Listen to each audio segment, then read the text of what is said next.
Whether your site is a dynamic site like a WordPress site or a single page site with lots of images and videos on it, the time that it takes for your website to load in your visitor's browser is very important for at least a couple of reasons. One, if it takes longer than just a few seconds for your site to load, then you take the risk of your visitor quickly moving on to the next shiny object or cat video instead of becoming your next customer or lead. Another and somewhat related reason for a fast-loading website is that Google prefers fast instead of slow. Matt Cutts, who is a software engineer at Google, says that page load time is one of the factoring elements of search rankings. Now that was back in 2010, and just lately, Google has, or will very soon, will add the same site speed penalties to mobile websites. So, in addition to keeping your visitor happy with a fast loading page, you will also keep Google happy, and they will in turn reward you with better rankings for your search engine results, which will hopefully reward you with more visitors that you will then hopefully convert to customers or leads. So whether or not you're a fan of Google and all the slaps and pandas and other animals that Google throws at us webmasters, it is in your business's best interest to strive to have your website load as fast as it possibly can and to keep it that way. So when it comes to your website, speed is a good thing. Thanks for watching, and you have a great day. From time to time, you should test your website load time using an online tool of your preference. Now, there is no shortage of speed testing tools to choose from either. A quick Google search reveals over 200 million results for the phrase website speed test, so there's no excuse for you not to do it. Now, for me, I use one of a couple of tools, and both are free, as is most of the tools you're going to find online. The one I prefer is from Google themselves, and it's their page speed tool. You can take a quick look at that right here, and it's called Page Speed Tools. You can find it at developers.google.com/speed/pagespeed.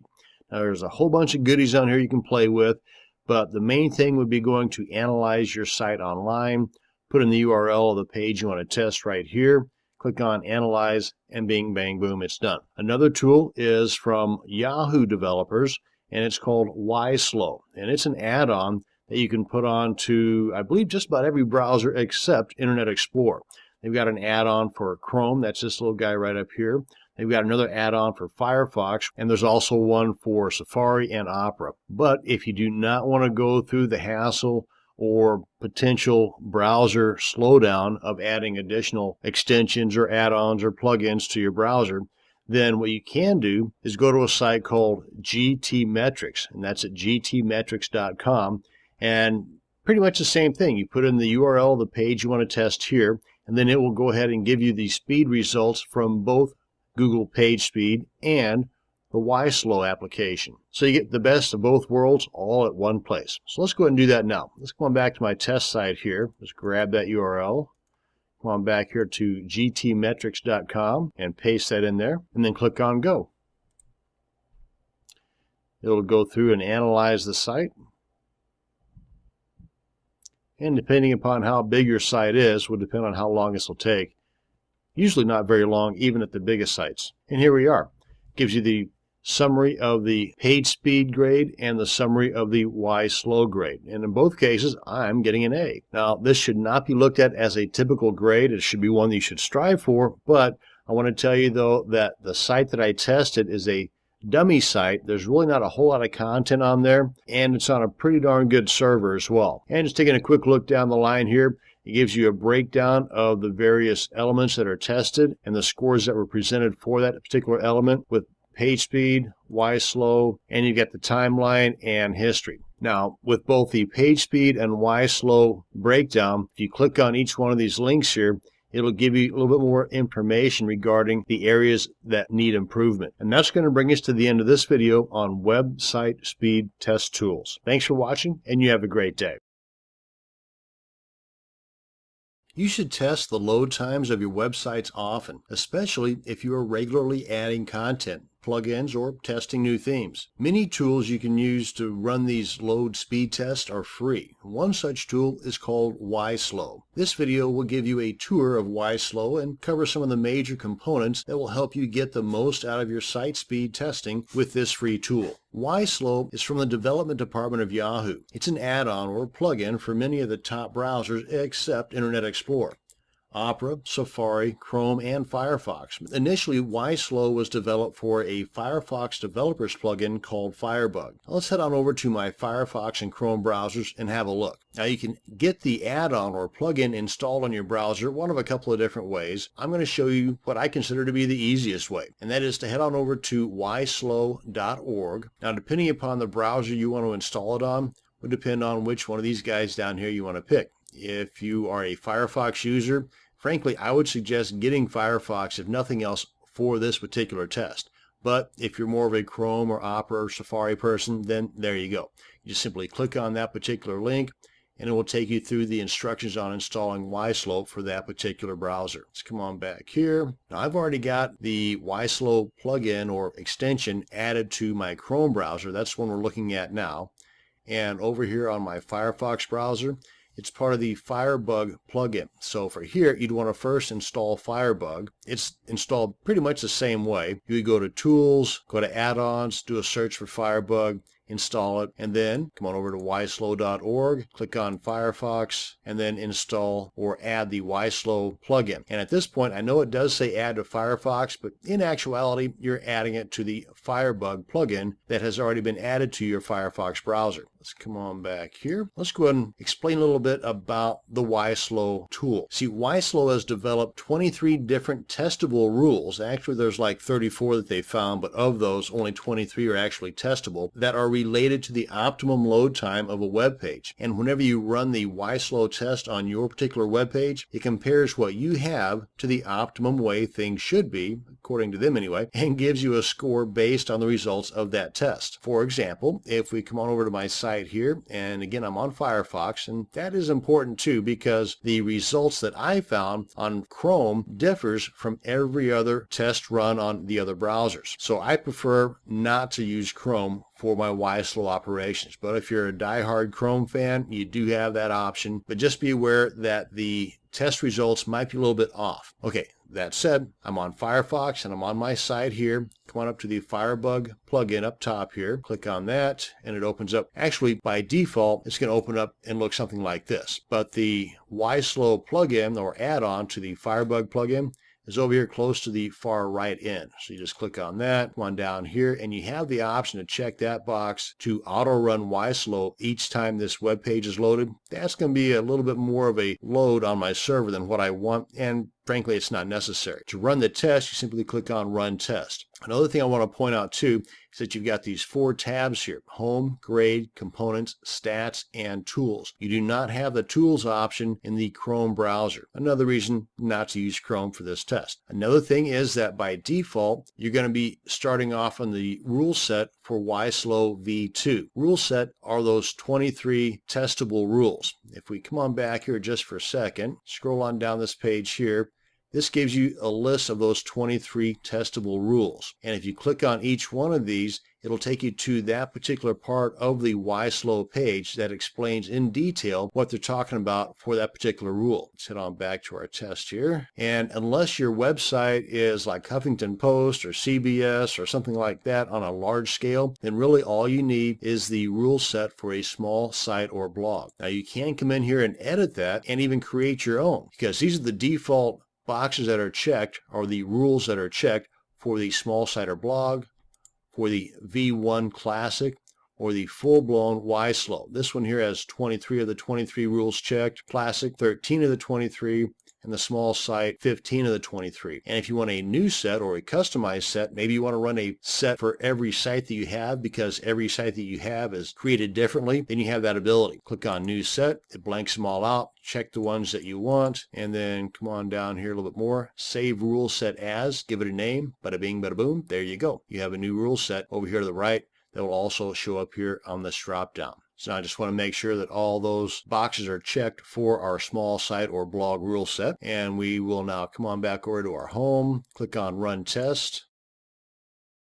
And here it gives me an overall performance score of 88, which isn't too bad. But the more important part of this test is that it tells you here the areas that can use some improvement. And you can click on the links here, It'll open up over here, give you a bit more of an explanation of what part of that particular rule needs to be improved upon. And down at the bottom, gives you a little link to where you can read more about that particular rule set and what they suggest you can do to get it fixed. And if this is not totally clear to you, then let's get on out of here. Over here to the far right, up top, under Help, we can go to the YSlow community. It's basically a YSlow forum, and you can do a search here for that particular rule set, and I think that was gzip or compression. And chances are, since this group, this Yahoo group, has been around since 2007, there's a pretty good chance that your question has already been answered. If not, just sign into your Yahoo account, and if you don't have one, it doesn't cost anything to get one. Just go ahead and log in, ask your question, and then just wait a little while until your answer is provided. Now let's go ahead and do the same thing on the Chrome browser. Come on over to the same site. Come on up here. Now, whenever you install the YSlow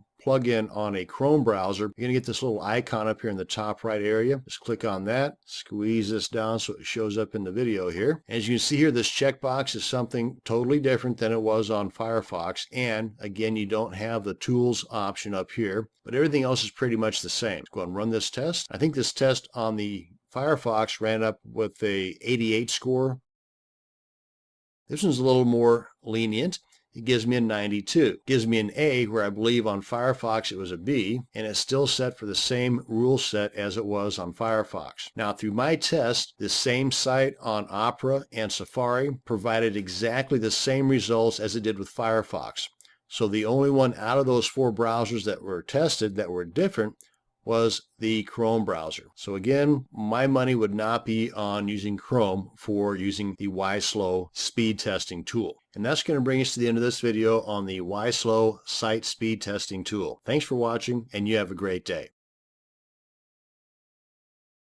There are many online tools that can test the load time of your web pages. This video will show you one of these tools and how to put it to use. This tool is called Google PageSpeed Insights. Google PageSpeed comes in 2 parts.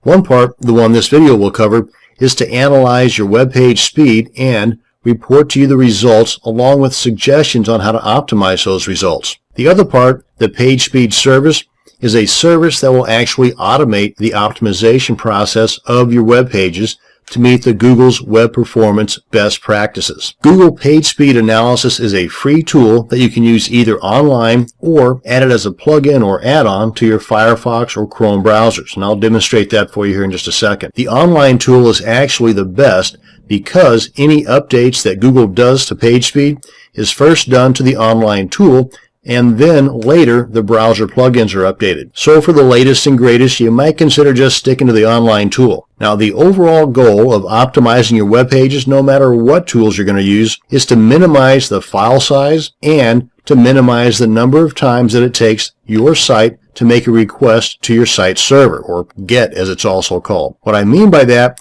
is every URL on your site will require a request to your server for the contents of that URL to display. Let me show you what I'm talking about. Let's head on over to one of my demonstration sites here and check out the page source or the code that makes up this site. I'm going to right click, then left click on View Page Source. This gives us all the guts of the page there. And you see each one of these URLs here. In order to make that page load, to make it look the way that it does, every time that somebody opens up that URL, each one of these guys are sent off to the server where they're hosted at and are requesting, hey, bring this information back here to this guy's browser so we can make this web page work properly. So ideally, you would have, and it's impossible, but you would have one URL on the page source and all this other stuff would be in one line. That being a very small file and one GET or one request. Now that's never going to happen because that would just be a dorky looking web page.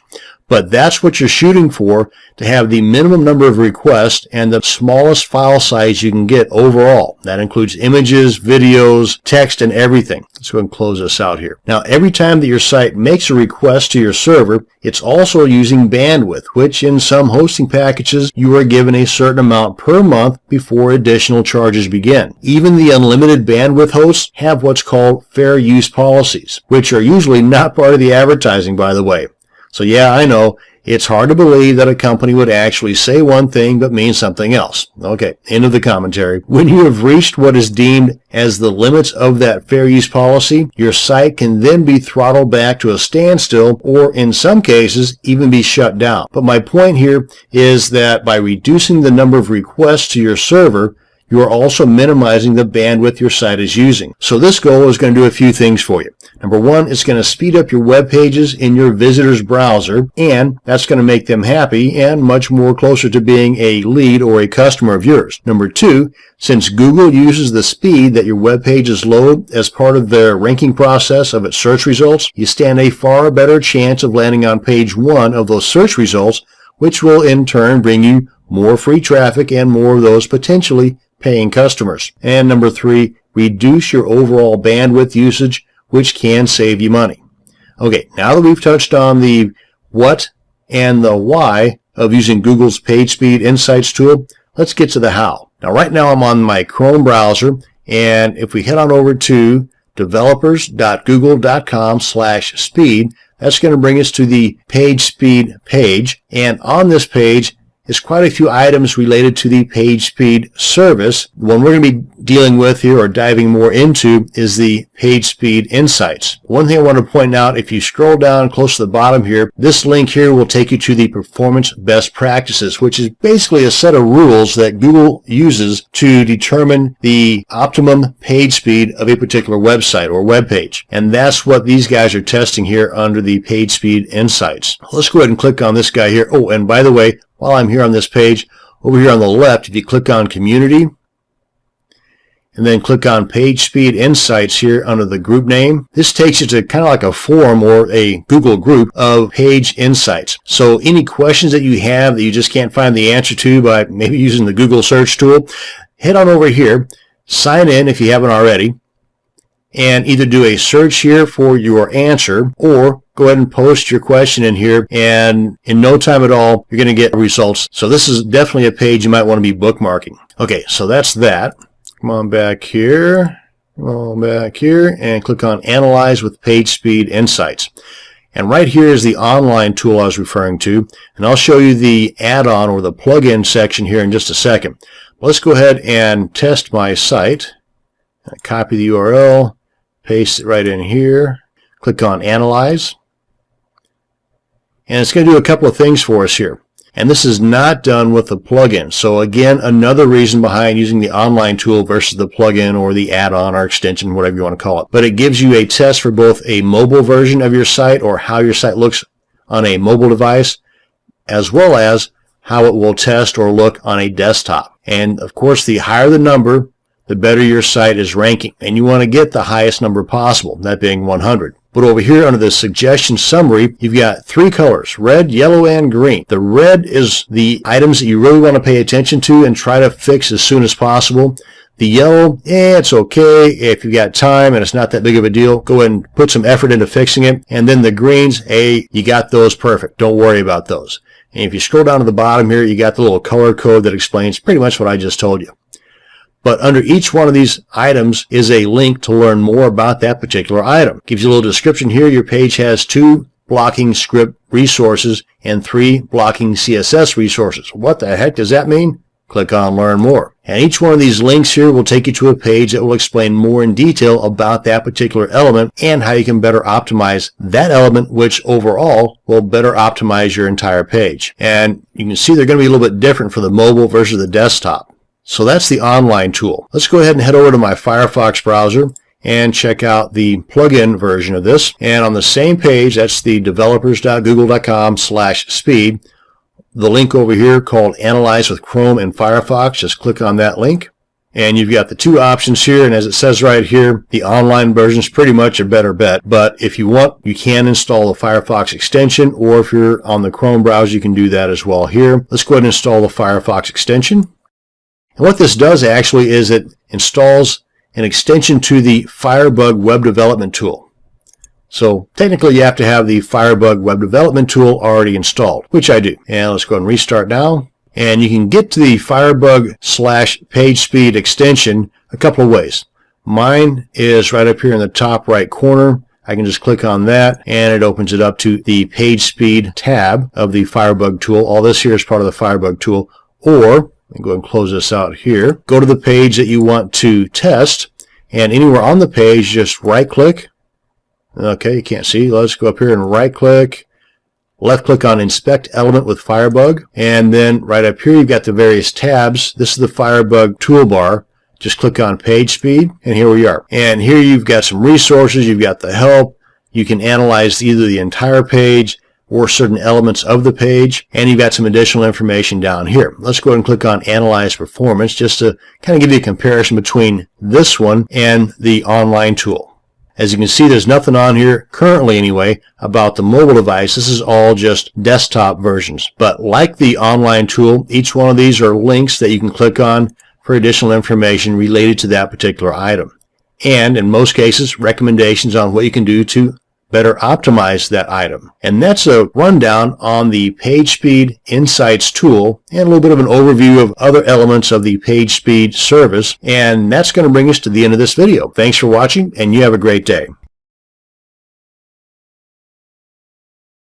A huge non-optimized image can really slow your web page load time, and that's not a good thing. This video will cover some tips, tricks, and techniques on optimizing the images on your WordPress site. Ideally, you should optimize your images before uploading them to your WordPress site, but if you have an existing site with a whole bunch of images, it's not too late to optimize those images as well. First, I want to cover how to optimize the images off-site before you actually add them to your media section. Then we're going to see just how easy it is to optimize your site's current images. Now, when optimizing images, there are two things to think about: the file size and the image dimensions. The file size can usually be reduced by an image editing program like Photoshop or any number of other online free tools like, for example, Dynamic Drive. You can just do a Google search for image optimizers like I've done here, and you'll see at the time of this recording anyway, there's a tad bit over 3 million results. So there's no shortage of image optimizers,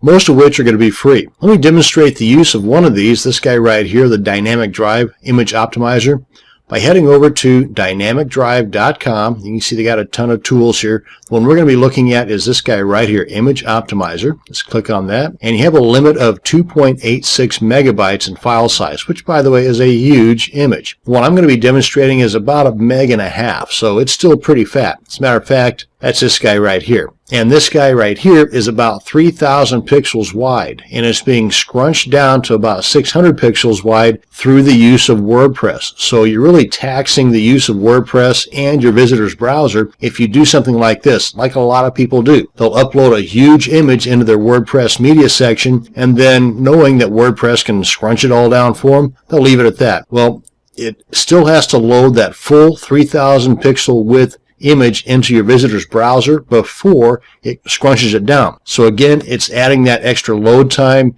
using a ton of bandwidth. That's just a total waste. So let's go ahead and use this free tool to knock the file size down. We'll tackle the dimensions here in just a second. But you can either use the URL of the image or just select it from your computer, and that's what I'm going to do here. And that's the one that's on my post, but this is the one I'm going to go ahead and scrunch down because this one's 1.5 meg. And this one here, as I hover over it, you'll see it's about 2.69 megabytes, and that's pushing it as far as the limit that Dynamic Drive will take. So just to be on the safe side, we'll take this guy here. Just select, open, and right here, I want to leave it as the same input type, but I want to show all results. Click on Optimize, and depending upon the size of the image will depend on how long it takes to actually finish this, but through the magic of video editing, this won't take very long at all. And here we go. And as it's shown here, the original, that's this guy right at the top, is 1.4 megabytes. Yeah, let's round up, 1.5 megabytes. And if we come on down to the next image that it's scrunched down by 25%, you really can't tell much of the difference between the two, except this one here, your browser is going to be pretty happy because it's been reduced by 25%. Let's go ahead and scroll on down even further. And frankly, this looks pretty crisp. And this one is 307 kilobytes, a reduction of 79%. Your browser is going to be ecstatic. And frankly, this is still pretty darn detailed. So depending upon the actual end quality you're looking for in your posted images, like if you're not a photography blog, then something like this, or even scrolling on down further, 89%. Yeah, that's getting a little pixelated, so that's a little bit too much for my taste. But this one here might do just fine, and that is 244K, a reduction of 84%.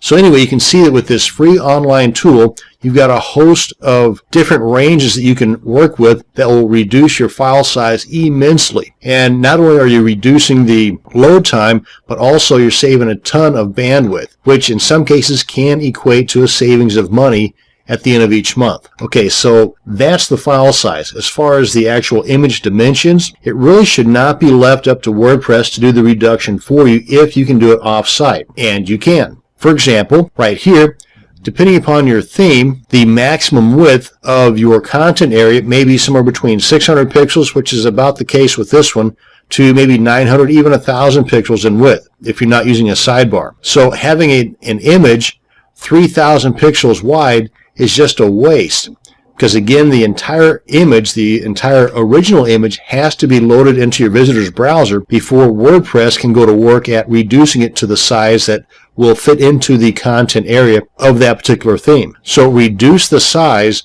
before you actually upload it. That's the offsite stuff. Now, if you've already got a whole bunch of these images on your site and you don't want to go to the trouble of logging on to an FTP client, downloading all these images, doing the file reduction and the dimension reduction offsite, and then re-uploading them, overwriting those files that are on your server already, which would be the case. And if you only have a few images, then that would be an ideal situation. But if that's something that's just not doable for you because you just have so many images, then what you can do is try a plugin that will do a lot of that work for you. Two of them that I'm going to suggest. One of them is WP Smush It. Got to be careful how I pronounce that. And another one is Imsanity. That's I-M Sanity, not Insanity. Both of these, once installed and activated on your WordPress site, will do a bulk reduction of file size and dimensions, which will take a lot of that stress off your visitor's browser when trying to load that huge image that you already have on your site. But where these might only reduce the overall size, both file and dimensions, by maybe 6 or 7 or maybe even 8%. Remember, with the dynamic drive, these guys are doing it upwards of 79 to 85%. So again, ideally, the best way is the offsite and then upload to your site. But if that's just not an option for you, then let's head on over to plugins. I'll demonstrate the use of this guy right here, WP Smush It.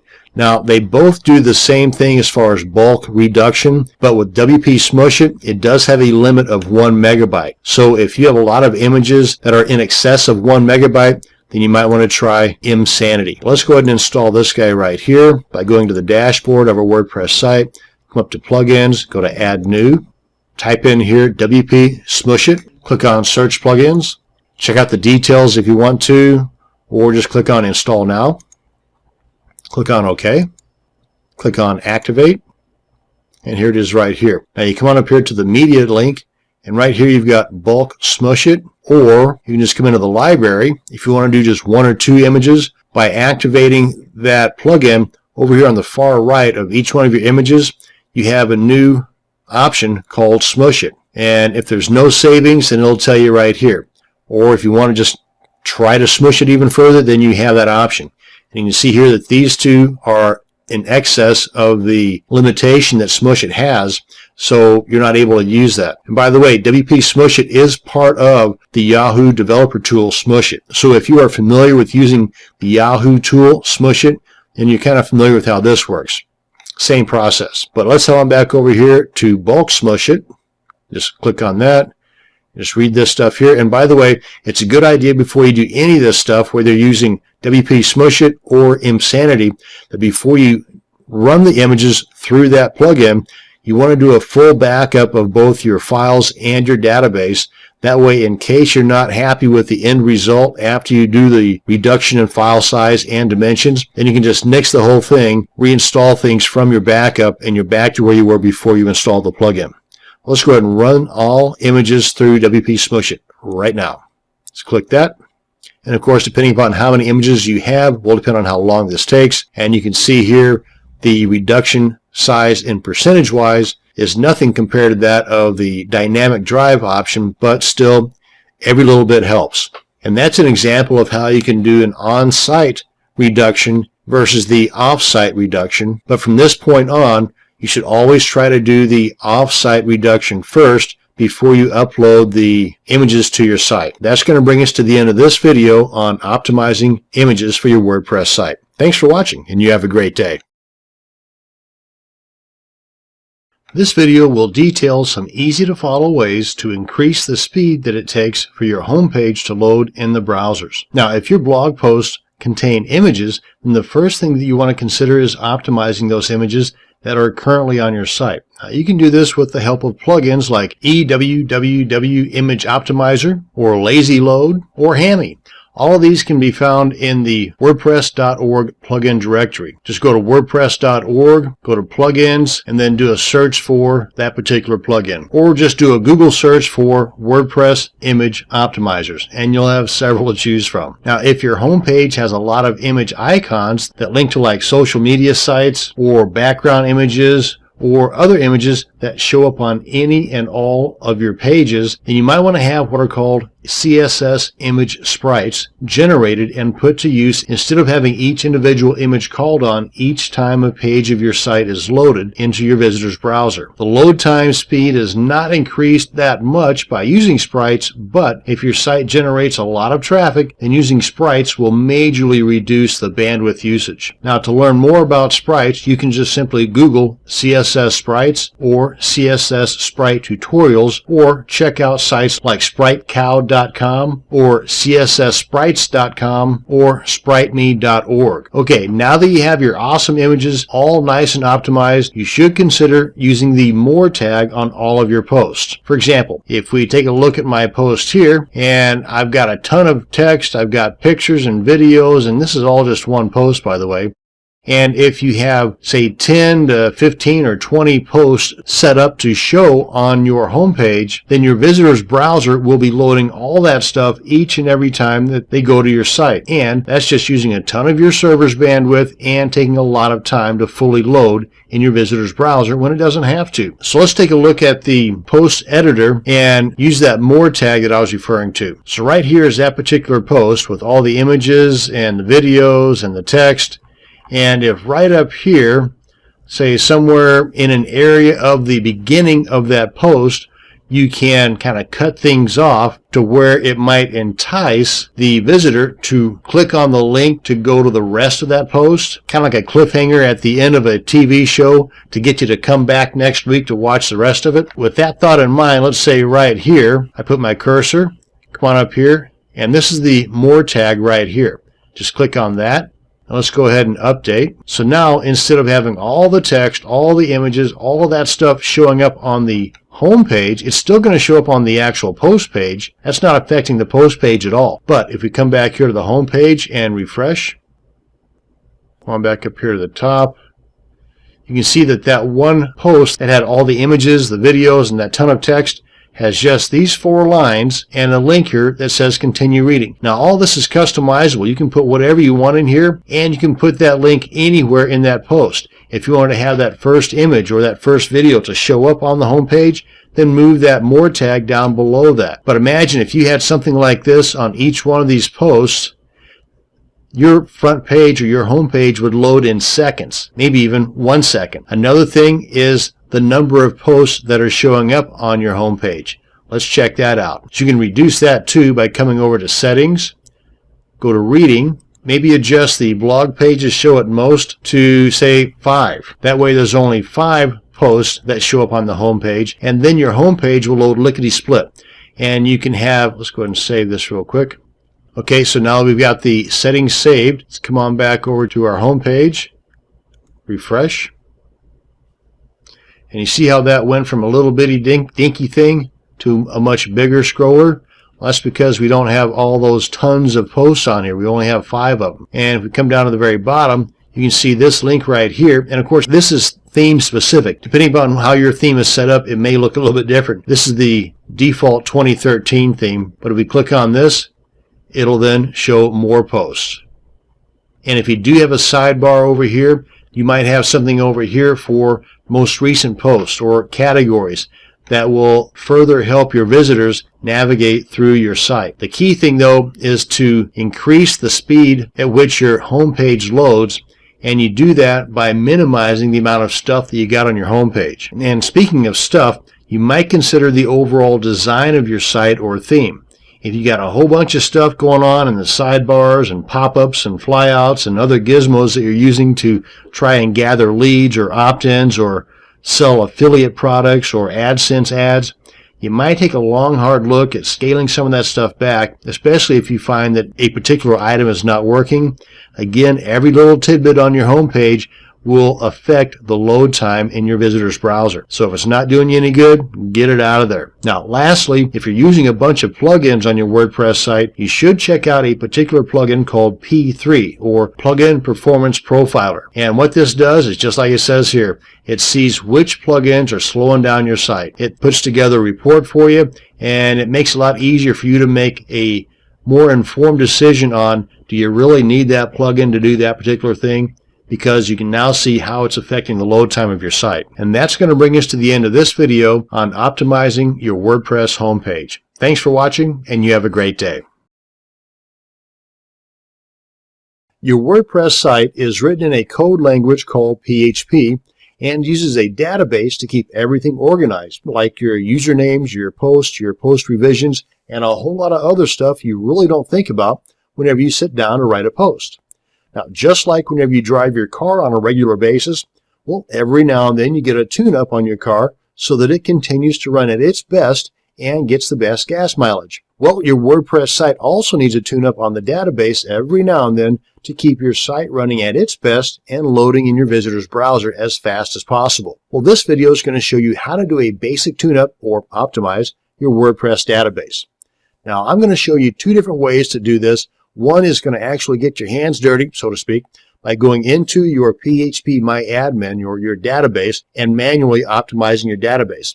Another way, and quite possibly the easier way, and more than likely the way you're going to be doing it, is by using a WordPress plugin so you can do all of this work from within the dashboard area of your WordPress site. So first off, let's go ahead and test to make sure our site's working and nothing's broken. Boom, good.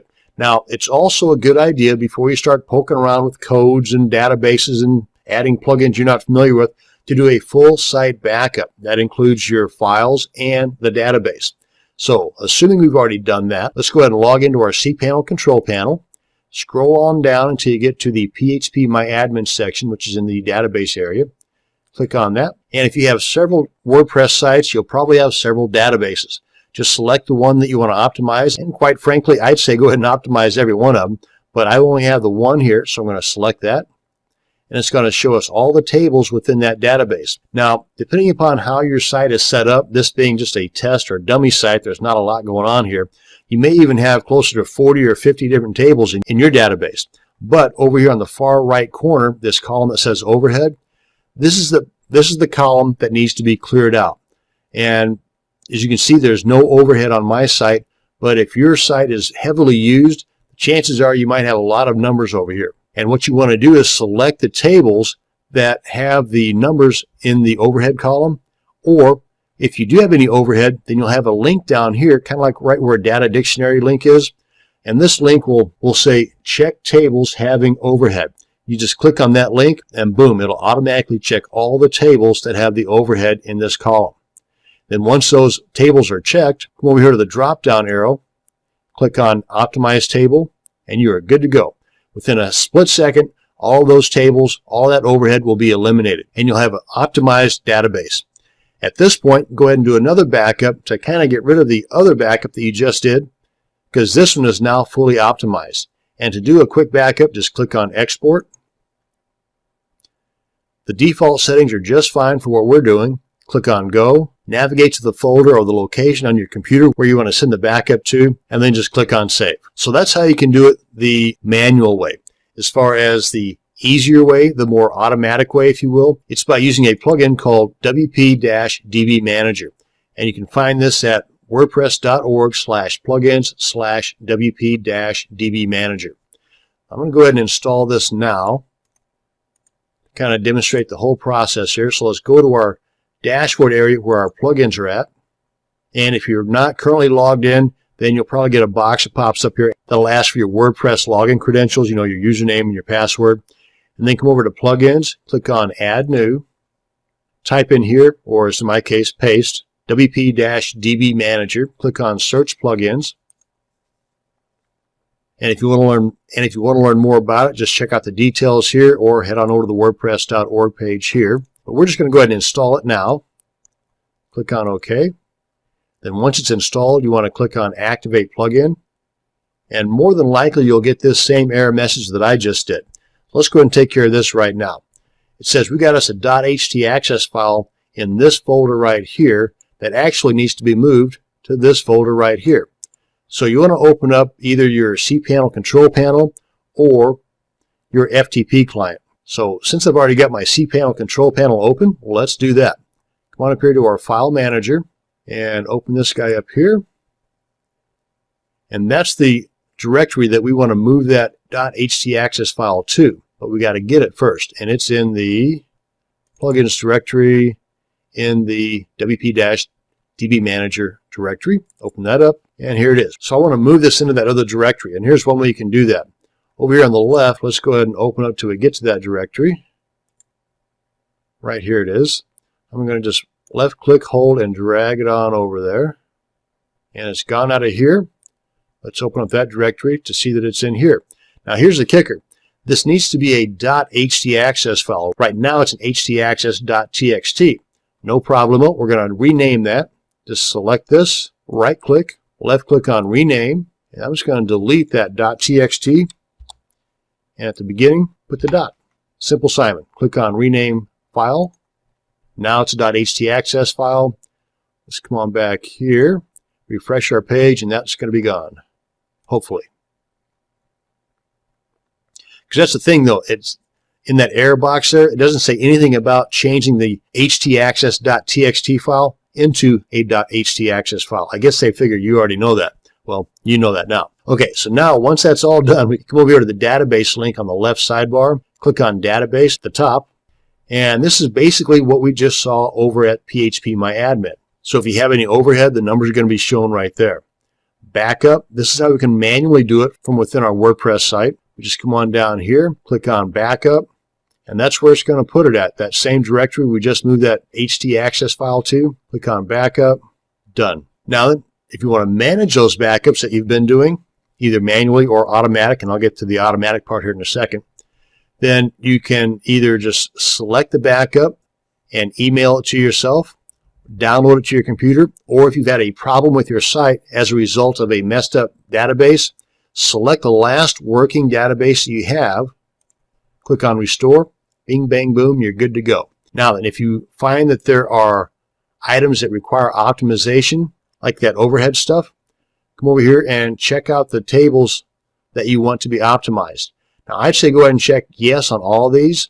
If there are certain tables that you know should not be optimized or should not be repaired, then make sure you've got no, because this is going to come in handy here in just a second whenever we get to the automation part. Now then, just click on Optimize and you're good. Likewise with Repaired Database, check those tables you want to be repaired, click on Repair and you're good.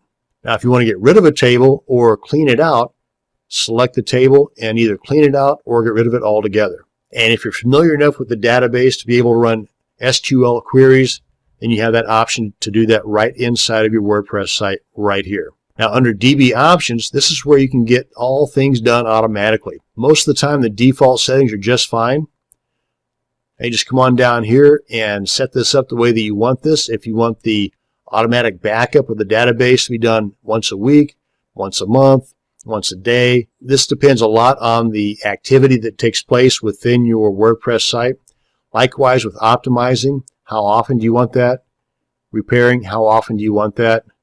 And then save changes and it's good. And if you find just absolutely no use for this particular plugin any longer, then you've got that option right here to uninstall it. And that brings us to the end of this video on optimizing your database and your WordPress site, both manually outside of WordPress and automatically and manually inside of WordPress. Thanks for watching, and you have a great day. This video will walk you through the task of compressing your WordPress site so that it will load much faster in your visitor's browser. Now, adding code to your website server can be scary, but my goal with this video is to help you increase the load speed of your WordPress site and remove all that scariness along the way. Now, what we're going to do is use something called gzip compression. Now, if you have ever downloaded and unzipped a zip file or right-clicked on a file and zipped it up, well, then you are kind of familiar with this gzip process because it's pretty much the same thing, only the zipping and unzipping is done automatically and your site is served up in your visitor's browser at around 50 to 70% of a smaller size. So first off, I want to show you a test on my website before the compression. Then we're going to do the compression. Then we're going to retest to see the almost instant speed increase. And by the way, there are several ways that I'm going to be showing you how you can actually compress your sites. So with that said, off to the test. This is the site here that we're going to be testing and compressing and then retesting. I'm going to go ahead and copy that URL into my clipboard. This is the site that I'm going to use to test the compression. Now, there's quite a few of these online compression test sites that you can check with, but this is just one of them that I'm going to be using in this video. So right here, and by the way, whenever you get here, what'smyip.org, come on down here, click on HTTP compression. Right here, enter the URL to test. Click on test. Gives you a nice little sad sound. Sorry. And of course, this big red stop sign looking thing. That tells you that it is not compressed. But it tells you right here, if it were compressed, the potential savings and what it is and what it could be. Now then, let's go ahead and clear this out. Refresh. And by the way, this right here tells you if the browser that you're using, and currently I'm in the latest Chrome browser, is good for compressing content. And this is usually the case in most all current browsers. Older Firefox or that browser called Netscape, some of you might be aware of, some of those did not process compressed content. So there were issues then, but most of the browsers nowadays, that's not an issue at all. But this is good to know that if you get the green check mark, that your browser is good. So the first way is the easiest, and that's going to your cPanel control panel, coming on down here to optimize website. And usually, in mine anyway, usually you're going to find that in the software services panel close to the bottom. So if your cPanel control panel has this, then this is the best way to go, the easiest way to go. Click on that, compress all content, click on update settings, go back. Now let's come on back here and run that test again. Click on test. Ta-da, and we're good. Okay, so let's try another way. Refresh.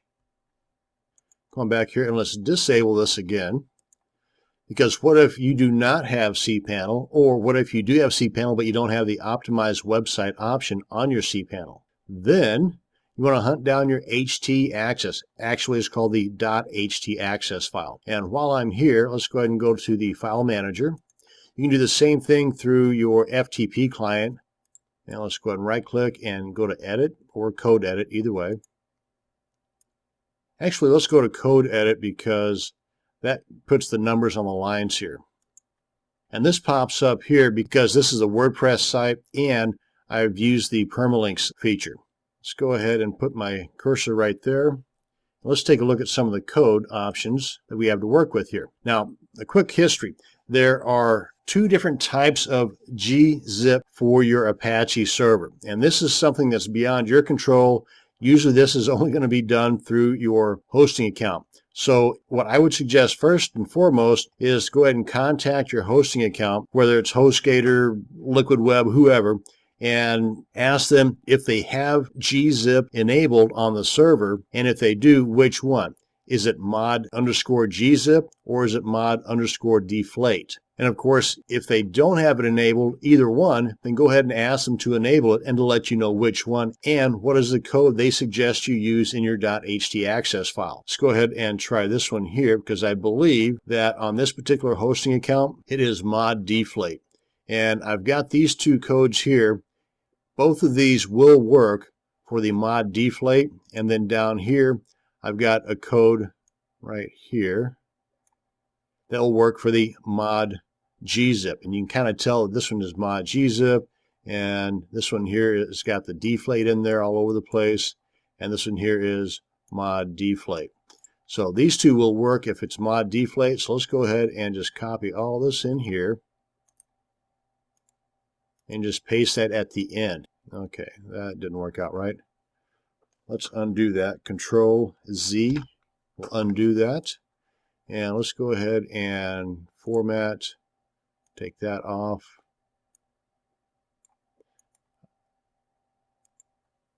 And try this again. There we go. And let's save. I'm going to go ahead and leave this open because I'm going to change this here in a second. So let's come on back here and run that test again.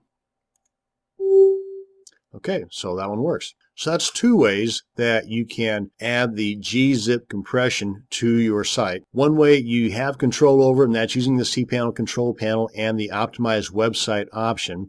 Another way is you really don't have a whole lot of control over it if it's not enabled, but you need to contact your web hosting service to make sure that it is enabled and to find out which option they chose, mod deflate or mod gzip. Now another way, and this is only good if you've got a PHP-based site, that being WordPress in this case, or that you want to play around and actually try to just change your .html site into a .php site. That will usually work, but sometimes it can cause issues, but that's beyond the scope of this video. Go ahead and refresh our test page, and let's go ahead and come on back here, close this out, because we're pretty well done here. I'm going to go ahead and delete that though. Close. Whoops, I didn't save it. Darn it. Let's try this again. Delete that. Save changes. So right now we are un-gzipped. Now we can close. And just to double check that we're no longer gzipped, run the test. No longer gzipped. Okay, so that's what I'm looking for. Let's just refresh. And we're done here. Get out of here. And we're pretty well done here as well, so I'm going to go ahead and log out of here. So what I want to do at this point is log into the dashboard area of our WordPress site, and I've already done that. And if you're not familiar with how to do that, there's plenty of tutorials online. Basically, you just put in your URL /wp-admin. You'll probably be prompted to enter your username and password, and then just log in, and you'll end up somewhere like this. At this point, you want to come into the Appearance panel, go down to Editor, and you want to come over here to the far right and click on Header, so that will bring you to the header.php file. Because this code, this bottom one here, let me pull this up, this little code right here, you want to put this at the very top of every one of your PHP pages. And if it's a WordPress site, you can tackle that by putting it at the very top of your header.php file. That in turn will show up on every single one of your pages. Let's go ahead and copy this. Hopefully that made sense. Okay, so now then you will, whenever you first open up the editor here, chances are you're going to be in the style.css. So you want to click on the header.php file here. That will open up the header.php page. And when I say at the very top, I mean at the very top. Put your cursor right there, hit your enter key a couple of times, well, just once anyway, and right above the very top code is where you paste that one little bitty line of code. Come on down here, click on Update File. Now really this, you can't get much simpler than that. You don't have to go into the htaccess file. All you got to do is log into the dashboard area of your WordPress site, enter that one little code at the very top of the header.php file, save it, come on back to our test page, click on Test. Boom. Simple Simon. Now you have zero excuse on compressing your website content, and you can see right here the amount of savings that you're getting. Not only is this going to load faster in your visitor's browser, which is going to make them happy, but it's also going to save you bandwidth in the process. So it's a win-win-win for everybody. That's going to bring us to the end of this video on using gzip compression for your WordPress site. Thanks for watching, and you have a great day. This video will show you how to improve the performance of your website by adding expires headers to your htaccess file. Well, I say htaccess, I actually mean .htaccess to be technical. Now, what the heck is an expires headers? Well, when set up properly, expires headers tells your browser whether an item like an image or a CSS file or an audio or video file can be stored in the browser for future access, or if the browser has to go all the way back to the server or the source to get that item. For example, whenever you set up an expires header for one of these items like the CSS file, then when the visitor returns to the site, because they're not going to experience the benefit of this the first time they visit your site, only the second visit on. But whenever they do return to the site, that particular CSS file, along with all the other items that have the expires header set for, will load a ton faster because they are already stored in the visitor's browser, and the visitor's browser does not have to go all the way back to the server to get those items. So not only does your visitor experience a much faster load time on your site, but you're saving a ton in bandwidth as well. Now, for this speed tip to work, you do need to be on an Apache server, which most are these days, so that's not that big of a deal. Also, if after adding your expires headers code snippet, the tests are not showing the expires headers feature being active, then contact your host and ask if they have the expires header module activated, and while you got them on the line or chat or whatever, ask them what code snippet do they suggest that you use. Also, if you're running an e-commerce site or a membership site, you might want to contact the plugin or software creator of your e-commerce program and ask them if there are known issues with their software and expires headers. And if so, what do you need to do to avoid those problems while enjoying the benefits of the speed increase? Now first, let's go ahead and run a test to see where we are in regards to the browser caching, also known as expires headers. Now, I'm going to use GT metrics because this guy uses two tests, that being the page speed from Google and Y-Slow from the developers over at Yahoo. So let's first off go ahead and copy my URL into my clipboard. Come on back here to gtmetrics.com, paste it right in here, then click on Go. And depending upon the size of your site, would depend on how long this is going to take. Mine's just a dummy site with not a lot of content on the front page, so it's not going to take long to give it a test. And we test pretty crappy. So we've got a 68 with page speed and a 76 with Y-Slow. Now what we're going to be adding will not necessarily increase these scores, but it will increase an item that affects these scores. That is, with page speed, leverage browser caching pretty poorly with a 25. And with Y-Slow, we're looking for add expires headers. They're the same thing, tomato, tomato, just with Y-Slow, they call it expires headers. With page speed, they call it browser caching. But here, we scored a big fat 0. So let's go ahead and up these numbers. Now, first off, we want to get the code that we want to add to our .htaccess file, and that can be had at a site called HTML5 Boilerplate. And whenever we get to HTML5boilerplate.com, left-click on Source Code, come on over here and left-click on .htaccess. This just has a whole bunch of different code snippets for your .htaccess file, one of which is the one for expires headers. So we can just scroll all the way down here, and I'm looking for something inside of this title area that says expires headers. Now you can do a search like Control F and just type in your search box expires headers, and it will be much faster than what I'm doing here. But I believe we're right here. Okay, this is what I'm looking for. Everything between this box here and this box here, I want to copy into my clipboard. So from the opening if module to the closing if module contains several different code snippets for your .htaccess file that regulates particular items or particular elements within your WordPress site. Now then, if you decide not to have some of these items, like maybe you don't want to have this one here, or maybe you don't want to have these here, you do want to have this one here, expires active on, because that's going to turn things on for you.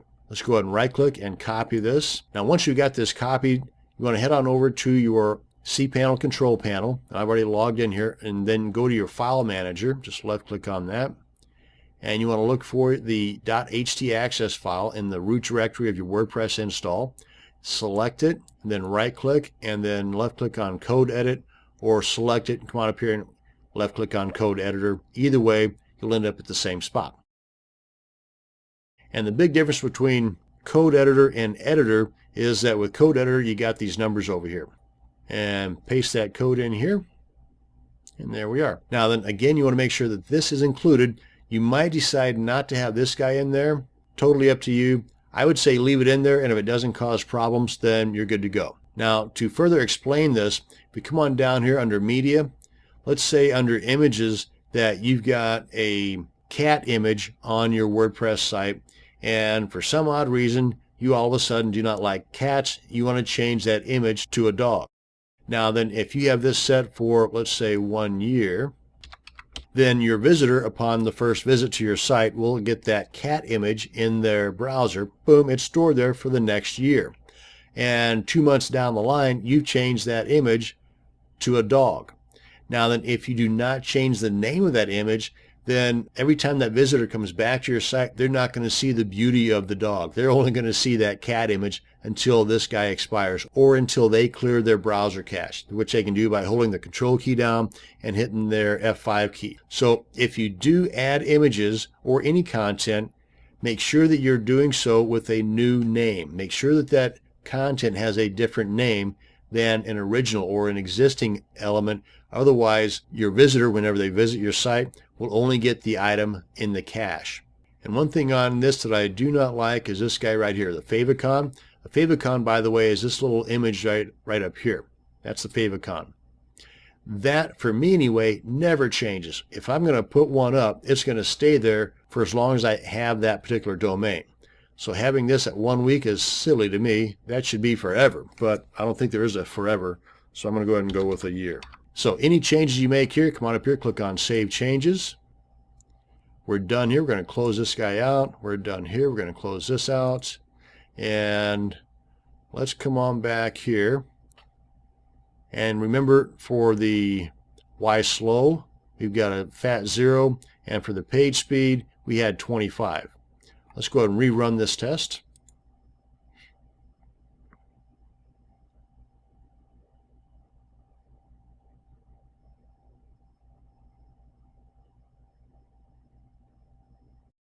Now our numbers here under page speed did not improve a whole lot. Well, actually didn't improve at all.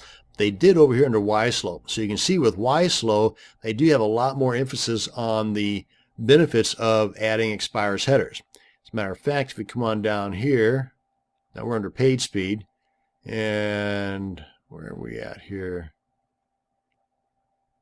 Leverage browser caching right here. We got 100. So from 25 to 100, major improvement there. Under Y slow,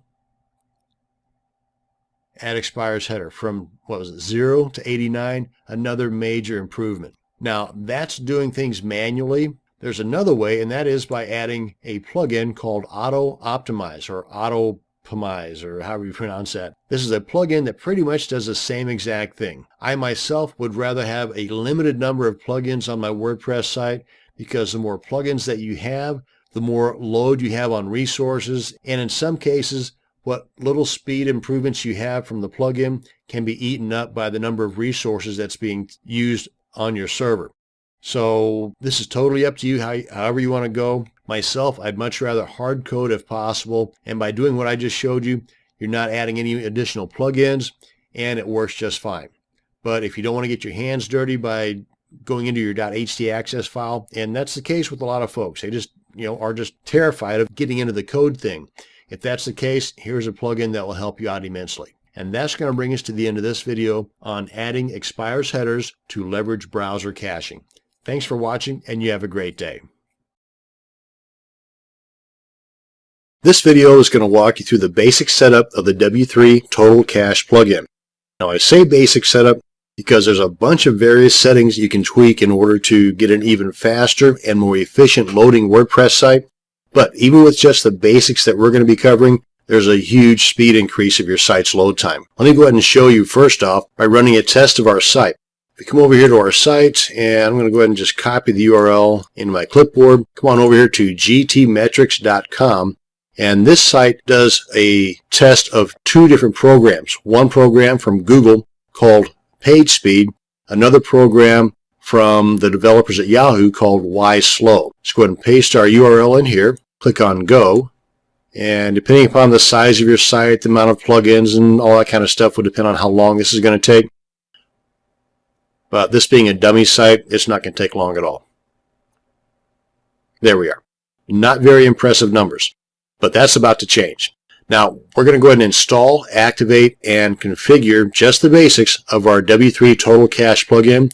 Come back here and click on the retest page link, and hopefully these numbers will change. Spoiler alert, it will. So let's come on back over here to our dashboard area, go to plugins, go to add new. And by the way, before you do any major changes like adding a plugin that you're not familiar with or even deleting a plugin you're not familiar with, you should always be on the safe side and do a full site backup. That being a backup of your files, images, the whole 9 yards, and your database. So let's go ahead and pretend for a second that we've already done that. Now we go ahead and type in here, make sure we're in the search section, type in here W3 Total Cache, click on Search Plugins, and it'll probably be the very first one on the list. Right here we are. You want to see more about it, you can click on Details. And by the way, if through the process of your installation and configuring you run into roadblocks, right here on the WordPress.org site under Plugins, W3 Total Cache, you can come on down here and there's tons of information under the FAQ, other notes, change log, stats, and right here under Support, you might even find that somebody else has the same question that you have. So just come on in here, spend some time, check these out if you find the need to. Hopefully this video will cover all your questions. But let's go ahead and install. Click on OK. And once it's installed, we want to activate. And once it's activated, you might even get an error message up here. Just go ahead and go through the process of answering that question or removing that error message. But you're going to see down here a new link in your sidebar called Performance. Now over here, there's a few items we're not going to mess with, and that is the user agent groups, referrer groups. They basically deal with configuring your mobile sites. CDN, that's Content Delivery Network, monitoring extensions. These are just beyond the scope of the basics that this video is going to cover. But here you have the FAQ, the support. Basically the same stuff that I just showed you over here on the WordPress.org site is right here on your site right now. Oh yeah, and if we go to FAQ, come up here to Help, you'll find even more information. So what we're going to do first off is take a peek at the general settings page just so that you know you're not going to mess with any of this stuff right now. This first one here allows you to enable the preview mode so you can kind of kick the tires over your settings before you actually go live. And that way if you find that something's not working or something's broken, then you can go back and tweak the installation or tweak the configuration until it is working through the preview mode. Then you can deploy it and then disable the preview mode. Boom, you're live. But at this point, we're going to leave all this stuff alone. We're going to go into each one of these pages configuration section, which is over here on the left sidebar for page cache, for minify, and for the database cache, object cache, and browser cache. We're going to go into the sections over here to configure each one of these sections. Then we'll come back here and click on the enable button. So page cache first. Most all of these I'm going to check, except for this guy, the cache 404. Those two I'm not going to check. And if you have a members plugin like S2 member or something else, and you've got other levels or roles installed on this particular site, they're going to be defined out here as well. And if you do not want to cache pages for any of those roles, then you check that box and check the appropriate boxes of those you don't want to cache. This cache preload comes in pretty handy if you have a sitemap, which I do not, but you should.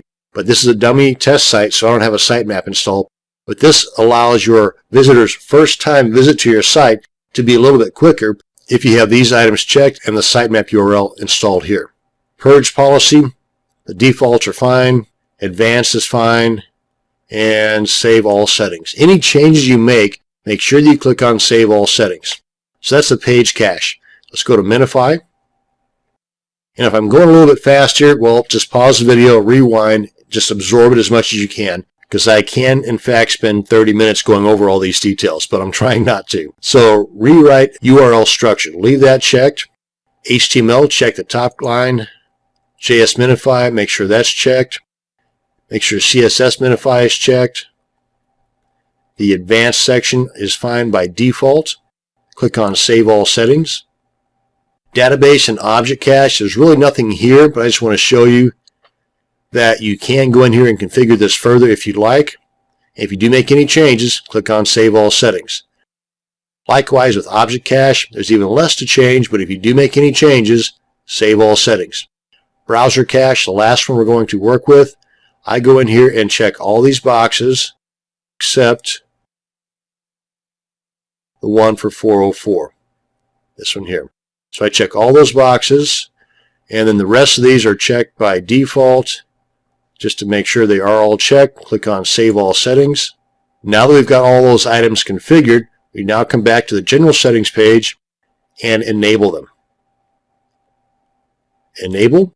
Disk Enhanced is fine unless you find there's an issue. Then you come in here and you can go with Basic. If you have a dedicated or virtual server or multiple servers, then you might find one of these being a better choice. But on most cases, we're dealing with shared servers. Disk Enhanced is going to work best for you. Minify, make sure that's checked. And Auto is checked unless, of course, there's an issue. Then you can come back in here and specify which items should be minified by going to Manual. Database Cache enabled. Object Cache enabled. Browser Cache is enabled by default. Now the CDN goes beyond the basics of this video, but this will definitely make your site load that much faster. So if you have the opportunity to work with the CDN, be it Max CDN, which is one of the better ones in my opinion, or even something like your self-hosted FTP, use it. If so, then check enabled. Varnish, I've never messed with that. And Cloudflare is a pretty cool tool as well. They've got a free option, works great in security and making your site that much faster. But this goes beyond the basic section of this video. But if you did have Cloudflare set up, click on Enable. And Relic, never mess with that, but you have the option there. And if you want the page speed widget on your dashboard, grab the API key, slap it in there. I don't, so I'm not. Debug, you've got that option here. And if you wanted to save these settings, once you find that everything's working properly, and you want to add these same exact settings to other sites, you can do that here by downloading them. And then on your other sites, just install the W3 Total Cache plugin, upload the file, you're good to go.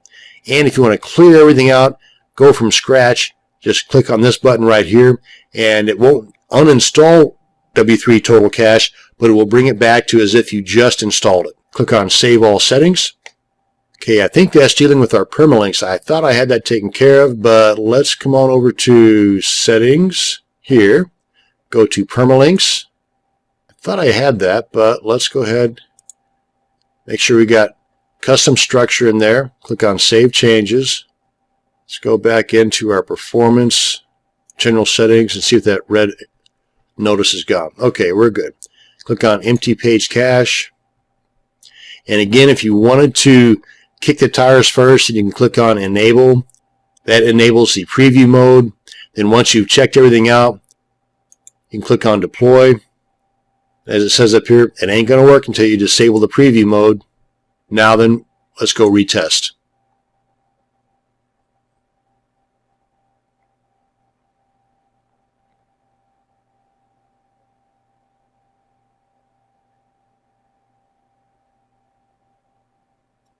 How's that for an improvement? And that is how easy it is to install, activate, and configure the basics of the W3 Total Cache plugin. That's going to bring us to the end of this video. Thanks for watching, and you have a great day. The W3 Total Cache plugin is a powerful tool to help speed up the load time of your WordPress site. But if you decide later on to uninstall the plugin, you might find it a bit tricky to get all the bits and pieces of the plugin removed. This video will walk you through the steps of totally uninstalling the W3 Total Cache plugin. Now to do this, you're going to need to edit the wp-config.php file in your WordPress root directory. So you're going to need either access to your cPanel Control Panel's file manager or an FTP client so that you can either edit the live files or download the files, edit them, then upload them and overwrite the old files. Now, I'm going to be using the file manager from my cPanel Control Panel mainly because it's just easier to demonstrate in this video. So if we were to head over to the plugins section of our WordPress site, normally to uninstall a plugin, you simply locate the plugin, deactivate it, then once it's deactivated, you simply delete it. But you can't do that with this guy. It's a little trickier than that. So that's what you do not want to do. You do not want to just come in here, deactivate, delete. Won't work. You go into your Control Panel's file manager, and before you do anything with the wp-config.php file, You first want to do a full backup. Now this is just hopefully common sense at this point, that you do a full backup of your entire site files and your database before you either remove a plugin that you're not sure about how to do it or install a plugin that you're not sure about what's going to happen. That way, if something bad does happen, you got the backup of a working site that you can always fall back on. So let's pretend for a second that we've already done our full backup of the site files and our database. And just to be on the safe side, we're going to go ahead and do a separate backup of just the htaccess file. So I select that, go to download, then navigate to the location on your computer where you want to download that htaccess file to. Now you're probably going to be deleting it here in just a second anyway, but at least ways you'll know where it's at in case you need it. And then save. Now that we've got it backed up, let's delete this guy. So we're going to create a fresh one here in just a second. Now we want to go ahead and edit our wp-config file. So you select that and either right click and then select code edit, or just with it selected, come up here and select code edit. Now code editor and edit is the same thing, only the code editor you got numbers on the lines where edit's not, so I just prefer the numbers. Anyway, come over here, click on edit, and right up here at the top is the code for the W3 Total Cache plugin. We just want to delete from that slash all the way over to here. And once that's deleted, click on Save Changes, close out. So that's step one. We're done here. Now we're done with the wp-config.php file. Now we want to go into the wp-content directory. Just double click on that. Now we want to go into the plugins directory, but we'll come back here in a second and delete this guy, this guy, this guy, and that guy. So open up plugins, select the W3 Total Cache directory, and delete it. Now when we come back to the wp-content directory, go up one level, and we select this guy, this guy, this guy, this guy, and that guy. So we've got 3 files and 2 folders. Delete those. And I think we're pretty well done inside of our file manager. Now we want to go in and rebuild our .htaccess file from scratch. So we come on back here to the dashboard area of our WordPress site. Come on into settings, go to permalinks, and this is what we want here. So we want to select that, click on Save Changes, and even though whenever we got here, the post name was already selected, what that does is that creates your .htaccess file. But since we just deleted it, we need to recreate it. So just make sure that's selected and that box is filled in there with post name or whatever you choose. Mine is going to be post name. And then click on Save Changes, and if we come on back here to our file manager, you'll see that the .htaccess file has been recreated, and that is how we totally uninstall every little bit of the W3 Total Cache plugin. Just to make doubly sure that our site still works and nothing's broken, come on back here and refresh, and we are good to go. That's going to bring us to the end of this video on uninstalling your W3 Total Cache plugin. Thanks for watching, and you have a great day.